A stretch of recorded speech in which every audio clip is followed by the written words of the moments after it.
Bismillahirrahmanirrahim. Ala nahdihi waqtafa asar sunnatihi ila yaumiddin, amma ba'd.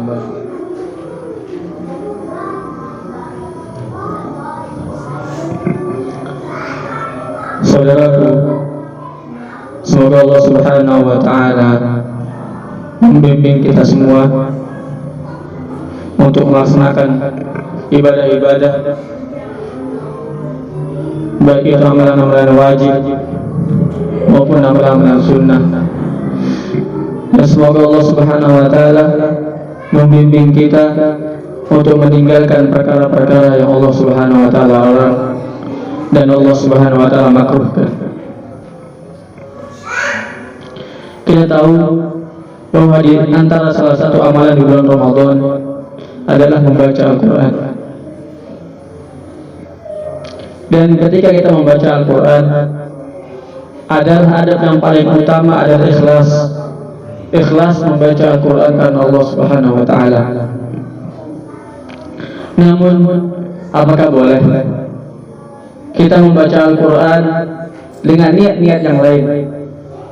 Apakah boleh kita membaca Al-Quran dengan niat yang lain, seperti membaca Al-Fatihah agar menyembuhkan penyakit, atau dengan tujuan-tujuan lainnya? Oleh karena itu,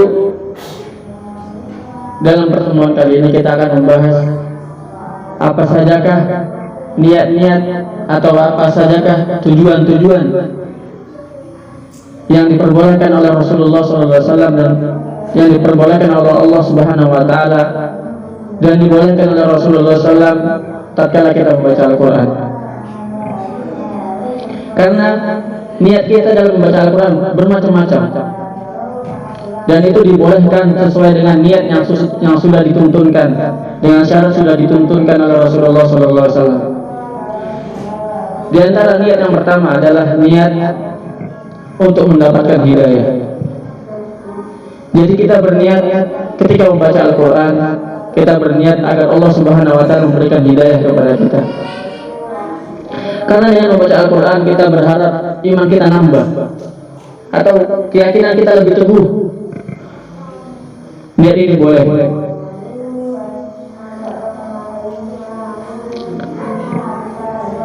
Atau ketika kita digoda oleh orang-orang untuk mengerjakan maksiat, atau na'udzubillah murtad, maka bacalah Al-Quran agar iman kita menjadi kuat dan agar iman kita bertambah.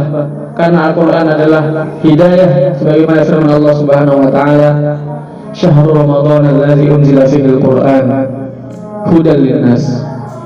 Bulan Ramadan adalah bulan yang diturunkan di dalamnya awal Al-Quran sebagai petunjuk bagi manusia. Al-Quran akan menjadi petunjuk bagi orang-orang yang bertakwa.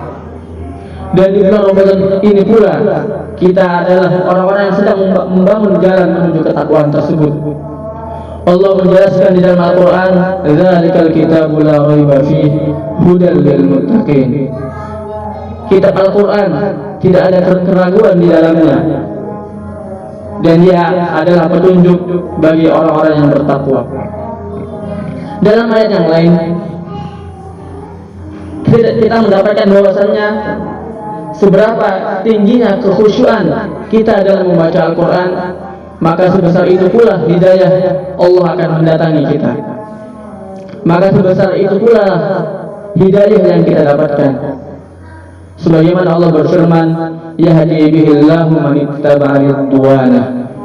Sesungguhnya Allah akan memberi petunjuk dengan Al-Quran bagi orang-orang yang mengikuti keridhaan Allah Subhanahu wa ta'ala.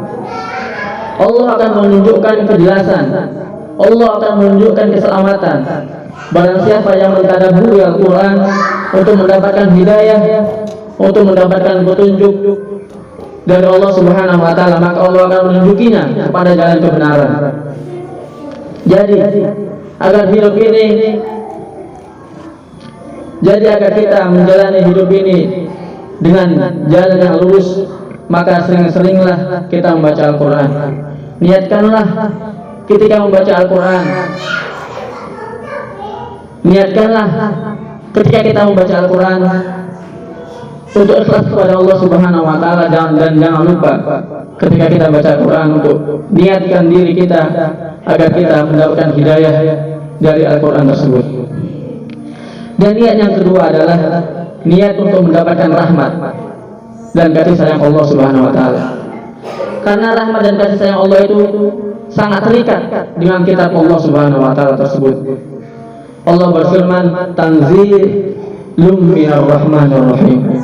Sungguh diturunkannya Al-Quran dari Zat yang Maha Pengasih lagi Maha Penyayang. Bahkan rahmat dan kasih sayang Allah Subhanahu wa Ta'ala yang diturunkannya melalui Al-Quran tidak hanya meliputi mereka yang membacanya, namun juga meliputi orang yang mendengarkannya atau kepada orang yang menyimaknya. Sebagaimana firman Allah Subhanahu wa Ta'ala, wa idza quri'al Qur'an fastami'u lahu wa ansitu la'allakum turhamun. Dan apabila dibacakan Al-Quran, maka dengarkanlah, maka perhatikanlah dan diamlah agar engkau mendapatkan rahmat Allah Subhanahu wa Ta'ala.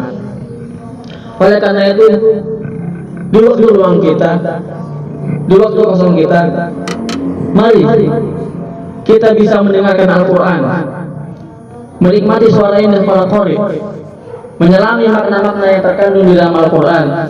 Dan begitu juga Al-Quran akan memberikan rahmat dan kasih sayang.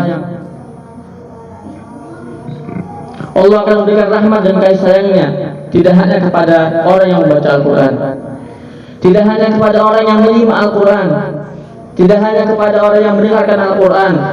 Bahkan Allah juga memberikan rahmat dan kasih sayangnya bagi mereka yang ikut hadir dalam sebuah majlis yang di dalamnya dibacakan Al-Quran dan kemudian di dalamnya dikaji makna-makna Al-Quran. Hanya sekedar hadir saja akan mendapatkan rahmat dan kasih sayang Allah Subhanahu wa Ta'ala. Sebagaimana dalam sebuah hadis Rasulullah SAW bersabda dalam sebuah hadis yang sering kita dengar, majtama'a qaumun fi baitin min buyutillah yatluna kitaballah wa yatadarasunahu bainahum illa nazalat 'alaihim sakinah wa ghasyiyatuhumur rahmah Perlu kiranya khususnya di bulan Ramadan ini kita membaca Al-Quran untuk mendapatkan rahmat dan kasih sayang Allah Subhanahu wa Ta'ala. Kalau kita tidak membacanya, maka paling tidak kita mendengarkannya. Karena dengan kita mendengarkan Al-Quran, kita bisa mendapatkan rahmat Allah Subhanahu wa Ta'ala dan kasih sayangnya. Kalaupun kita tidak bisa membaca ataupun kita tidak bisa mendengarkannya, maka hadirlah di majlis ilmu yang dibacakan di dalamnya ayat-ayat Al-Quran. Niscaya kita akan mendapatkan rahmat dan kasih sayang Allah Subhanahu wa Ta'ala. Dan niat yang ketiga adalah niat ketika kita membaca Al-Quran, maka berniatlah untuk berdoa juga. Sebagaimana dalam hadis yang diberitahukan bahwa Al-Quran atau di dalam salat kita, Allah membaginya menjadi dua bagian, yaitu satu bagian milik Allah dan satu bagian lainnya milik hambanya. Dan itu terdapat di dalam surah Al-Fatihah ketika kita membaca iyyaka na'budu wa iyyaka nasta'in. Ketika kita sholat atau ketika kita membaca Quran, iyyaka na'budu, hanya kepada Allah lah kita beribadah, hanya Allah lah yang berhak kita sembah. Dan ini adalah hak Allah Subhanahu wa Ta'ala. Wa iyyaka nasta'in, ini hak kita, ini milik kita. Dan hanya kepada Allah lah kita meminta pertolongan. Hak kita untuk meminta kepada Allah Subhanahu wa Ta'ala. Maka berniatlah untuk berdoa kepada Allah. Maka Rasulullah tatkala ada nikmat, beliau berdoa. Rasulullah dulu ketika membaca ayat-ayat nikmat, beliau berhenti dan berdoa dulu. Dan ketika beliau membaca ayat-ayat azab, beliau berhenti dan memohon perlindungan kepada Allah Subhanahu wa Ta'ala. Maka sepantasnya bagi kita ketika kita selalu membaca ihdinas siratal mustaqim, maka niatkanlah untuk berdoa juga. Jangan hanya sekedar untuk mendapatkan 10 pahala atau lebih. Niatkan juga untuk berdoa kepada Allah Subhanahu wa Ta'ala agar Allah Subhanahu wa Ta'ala memberikan kepada kita jalan yang lurus. Dan niat yang keempat adalah niat untuk mendapatkan kesembuhan. Ketika kita membaca Al-Quran, kita boleh berniat untuk mendapatkan kesembuhan atau mengobati penyakit kita. Sebagaimana firman Allah Subhanahu wa taala, "Wa nunazzilu minal Qur'ani ma huwa shifaa'un wa rahmatul lil mu'minin." Dan sesungguhnya kami telah menurunkan Al-Quran apa-apa yang di dalamnya terdapat penyembuh, terdapat obat bagi orang-orang yang beriman. Al-Quran adalah penyembuh dan obat bagi badan kita, sekaligus obat dan penyembuh bagi jiwa kita, bagi hati kita. Maka sekiranya bagi jiwa-jiwa yang sakit, banyaklah bagi jiwa-jiwa yang sakit, jiwa-jiwa yang selalu melakukan maksiat dan dosa, maka bacalah Al-Quran. Terutama di bulan Ramadan ini, niatkanlah untuk ketika kita membaca Al-Quran untuk mendapatkan kesembuhan dari penyakit jasmani ataupun kesembuhan dari penyakit rohani, sehingga jiwa kita dan rohani kita menjadi sehat tatkala kita membaca Al-Quran. Ibnu Qayyim berkata, belum pernah Allah menurunkan dari atas langit obat yang lebih bermanfaat dan lebih ampuh dalam mengobati penyakit melebihi Al-Quran. Jadi boleh kita membaca Al-Quran dengan niat mendapatkan kesembuhan, boleh kita membaca Al-Quran dengan niat mendapatkan kesehatan baik fisik badan kita maupun jiwa dan hati kita, sesuai dengan firman Allah tadi, "Wa nunazzilu minal Qur'ani ma huwa shifaa'un wa rahmatul lil mu'minin." Dan niat yang kelima adalah niat ketika kita membaca Al-Quran, kita niat untuk belajar dan kita berniat untuk mendapatkan ilmu ketika kita membaca Al-Quran. Sebagaimana Rasulullah SAW bersabda, "Khairukum man ta'allama al-Qur'ana wa 'allama." Sebaik-baik kalian adalah orang yang mempelajari Al-Quran dan mengajarkannya. Ketika kita datang ke seorang ustaz atau ke keluarga kita atau bahkan ke anak kita yang lebih pandai dari kita dalam membaca Al-Quran, maka kita mintalah kepada mereka agar mereka mendengarkan bacaan-bacaan kita. Dan kita minta jika kita salah ketika membaca, perbaikilah bacaan kita ketika kita salah. Atau kita mendatangi anak-anak kecil, kemudian kita membacakan Al-Quran dengan niat mengajarkan Al-Quran kepada anak tersebut, ini tidak mengapa. Niat yang keenam adalah niat untuk mengamalkan. Ketika kita membaca Al-Quran, selain kita ikhlas, kita berniat untuk mengamalkan Al-Quran itu tersebut. Allah berfirman, "Alladzina atainahumul kitaba yatlunahu haqqa tilawatihi." Orang-orang yang kami berikan kepada mereka Al-Quran, mereka membaca Al-Quran dengan sebenar-benarnya bacaan. Apa yang dimaksud dengan haqqa tilawatihi? Ibnu Mas'ud berkata, "Walladzi nafsi biyadihi inna haqqa tilawatihi an yahilla halalah wa yuharrima haramah." Demi yang jiwaku berada di dalam genggaman Allah Subhanahu wa taala, yang dimaksud dengan haqqa tilawatihi adalah hendaknya mereka yang membaca Al-Quran untuk menjadikan orang yang maka hendaknya bagi kita yang membaca Al-Quran menghalalkan apa yang dihalalkan Allah Subhanahu wa taala dan mengharamkan apa yang diharamkan oleh Allah Subhanahu wa taala. Dan tidak lupa pula kita membaca Al-Quran dengan haqqa tilawati, yaitu sesuai dengan tajwid atau dengan tata cara baca atau dengan lagam yang baik, sebagaimana Al-Quran Allah turunkan kepada Jibril, kemudian kepada Nabi Muhammad SAW. Dan tidak boleh kita menyesatkan kalimat-kalimat yang ada di dalam Al-Quran dari maknanya, dari makna sebenarnya. Tidak boleh kita rubah-rubah maknanya atau kita tafsirkan dengan tafsir yang tidak sesuai dengan apa yang dikehendaki oleh Allah Subhanahu wa taala dan Rasulnya. Rasulullah bersabda, "Yu'ta yaumal qiyamati bil Qur'an." Pada hari kiamat Al-Quran akan didatangkan. Wa ahlihi alladziina kanu ya'maluna bihi fid dunya. Dan orang-orang yang membacanya dan mengamalkannya di muka bumi ini, takdumuhu suratul Baqarah wa Ali Imran tuhajjani an sahibihima. Pada hari kiamat Al-Quran akan datang Al-Quran akan didatangkan kepada orang-orang yang suka membaca Al-Quran dan mengamalkan Al-Quran. Maka surat Al-Baqarah dan surat Al-Imran adalah yang paling terdepan. Mereka ingin menolong orang-orang yang membaca Al-Quran. Tuhajan yang sahihimah. Surat Al-Baqarah dan surat Al-Imran akan membela mereka yang membaca mereka berdua. Ibnu Mas'ud radhiyallahu anhu berkata, orang-orang di antara kami apabila belajar 10 ayat Al-Quran, membaca 10 ayat Al-Quran, maka mereka tidak akan melampauinya. Mereka tidak mau lanjut ke 10 ayat berikutnya hingga mereka mengetahui makna yang terkandung di dalamnya dan mengamalkan isinya. Dan niat yang selanjutnya adalah niat ketika kita membaca Al-Quran ini adalah sebagai peringatan bagi kita sebagai kita. Allah berfirman, Kitabun unzila ilaika fala yakun fi sadrika harajun minhu litunzira bihi wa dzikra lil mu'minin. Kitab suci yaitu Al-Quran yang diturunkan padamu, yang mana tidak ada keraguan di dalam hatimu, agar engkau memberikan peringatan dengannya dan peringat bagi orang-orang yang beriman. Allah juga berfirman, Qul innama unzilakum bil wahyi. Katakanlah, sesungguhnya aku mengingatkan kalian dengan wahyu. Sesungguhnya aku mengingatkan kalian dengan Al-Quran.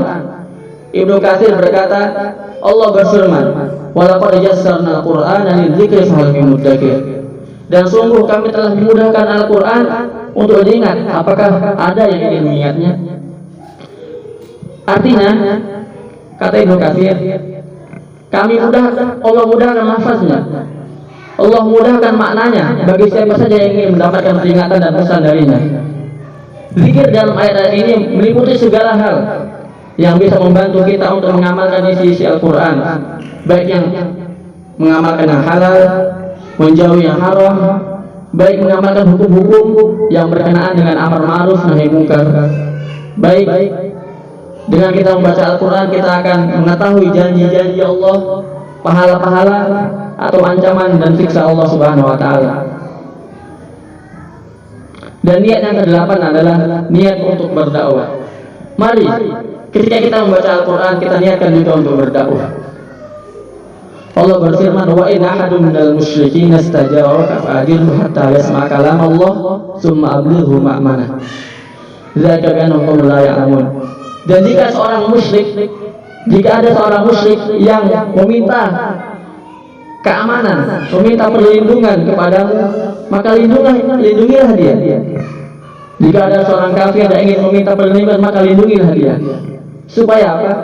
Hanya supaya agar mereka dapat mendengarkan Al-Quran. Hatta yasma' kalam Allah, agar mereka dapat mendengar firman Allah. Jadi jika ada orang musyrik yang meminta perlindungan, maka kita wajib melindunginya dengan tujuan agar kita bisa memperdengarkan Al-Quran. Jadi ketika kita membaca Al-Quran tersebut, kita berniat untuk berdakwah. Dulu Umar bin Khattab, sebagaimana yang kita tahu kisahnya, beliau masuk Islam ketika setelah mendengar Al-Quran. Dan kita juga tahu seorang ulama, Sufyan Ats-Tsauri, dulu adalah seorang perampok, penyamun yang suka mencuri di malam hari, begal dan lainnya. Namun di suatu malam ketika ia ingin mencuri, beliau mendengar seseorang yang memiliki rumah di dalamnya membaca Al-Quran. Alam ya'ni lil ladzina amanu an takhsha qulubuhum li dzikrillah. Tidak sengaja ketika itu beliau mendengar ayat tersebut, tidaklah sudah datang waktunya bagi orang-orang yang memiliki hati, bagi orang-orang yang beriman, khusyuk untuk mengingat Allah Subhanahu wa taala. Maka ketika itu Sufyan Ats-Tsauri berkata, al-an, sekarang, sehingga dia bertaubat, menuntut ilmu dan akhirnya menjadi ulama kibar.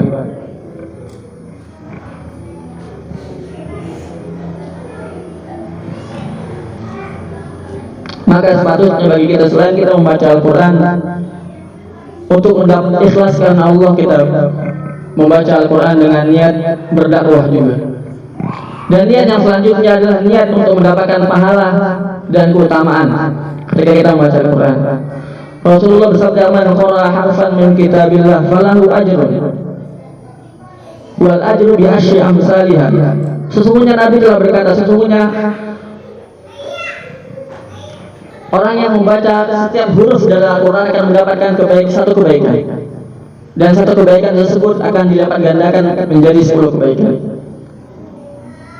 Di sini Rasulullah SAW memberikan kabar gembira bagi kita untuk selalu membaca Al-Quran agar kita mendapatkan pahala.